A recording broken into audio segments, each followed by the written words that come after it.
Imagine walking into any room, whether it's a boardroom, a networking event, or even a casual coffee shop, and instantly commanding attention, not because of your title, your looks, or your status, but because of the way you communicate. What if I told you there are 5 secrets, simple, powerful techniques, that can give you an unfair advantage in every conversation, presentation, or pitch? These aren't just tricks. They're the keys to connecting, persuading, and inspiring like never before.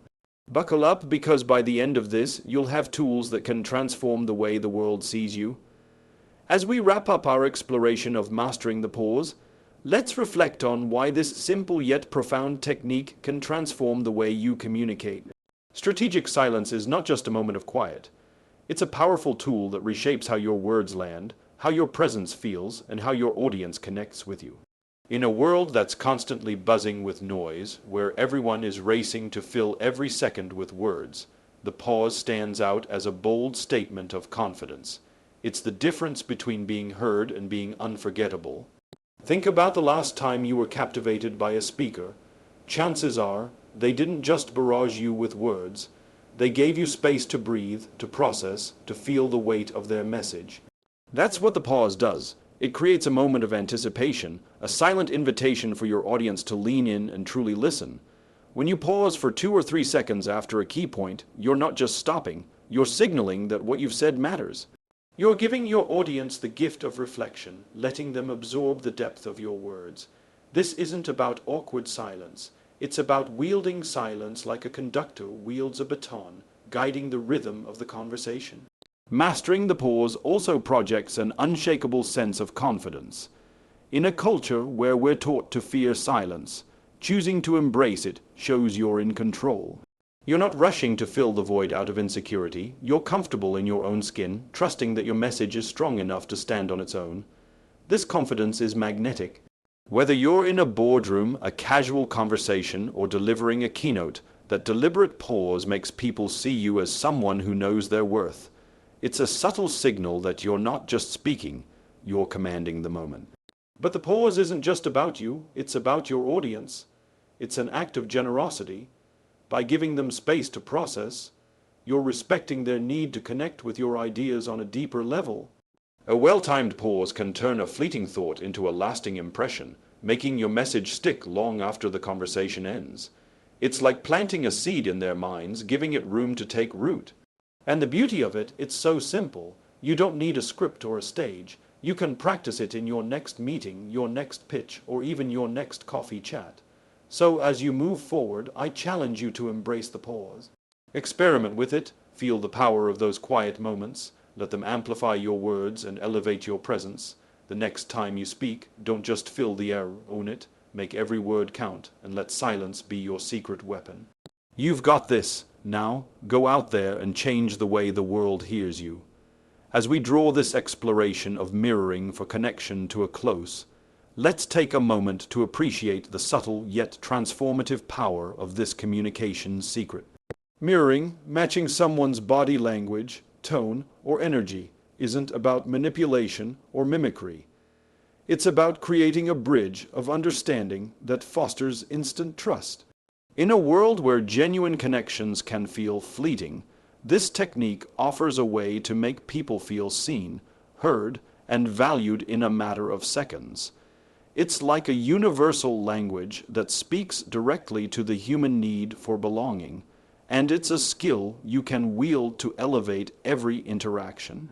Consider what happens when you walk into a conversation and instantly click with someone. That sense of rapport, that feeling of being on the same wavelength, often comes from unconscious alignment. Mirroring taps into this natural human tendency deliberately. When you subtly match someone's posture, leaning in when they do or adopting their relaxed stance, their brain picks up on the similarity and registers you as familiar, safe, and relatable. The same goes for tone. If they're speaking with quiet intensity, softening your voice to match creates harmony.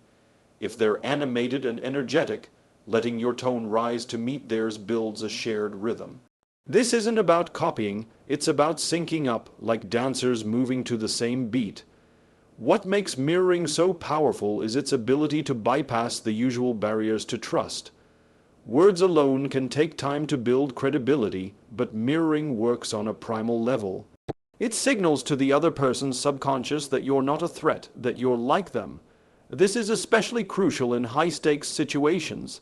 Think job interviews, negotiations, or even tense family discussions. By mirroring, you create an environment where the other person feels understood before you've even made your main point. It's like laying a foundation of trust that makes everything you say land more effectively. The beauty of mirroring lies in its simplicity and versatility. You don't need to be a polished speaker or a charisma machine to use it. Start small. Notice how someone sits or gestures in your next conversation and subtly reflect it. Match the pace of their speech or the warmth in their tone. Done with authenticity, it's invisible yet impactful. Over time, it becomes second nature, a habit that turns strangers into allies and conversations into connections. And it's not just for formal settings. Mirroring works at networking events, coffee chats, or even virtual calls. As you move forward, I encourage you to practice mirroring with intention. Observe, adapt, and connect. Watch how it transforms the way people respond to you, how it opens doors to deeper relationships. This subtle art is your key to building trust effortlessly. So, go out there, mirror with care, and create connections that leave a lasting impact. As we bring our exploration of crafting sticky stories to a close, let's reflect on why this communication secret holds such extraordinary power. Stories are more than just a way to share information. They are the glue that binds ideas to emotions, making your message not just heard but unforgettable. In a world overflowing with data, facts, and fleeting attention spans, a well-told story cuts through the noise like a beacon. It's the difference between delivering a presentation that fades by lunchtime and one that lingers in hearts and minds for years. By mastering the art of crafting vivid, concise stories, you unlock a tool that can captivate, persuade, and inspire in any setting. What makes a story sticky? It's the ability to paint a picture so vivid that your audience feels like they're living it. It's the knack for distilling a complex idea into a simple, relatable narrative that resonates. Think about the moments in your life when someone's words stayed with you. Chances are they didn't just tell you facts, they told you a story.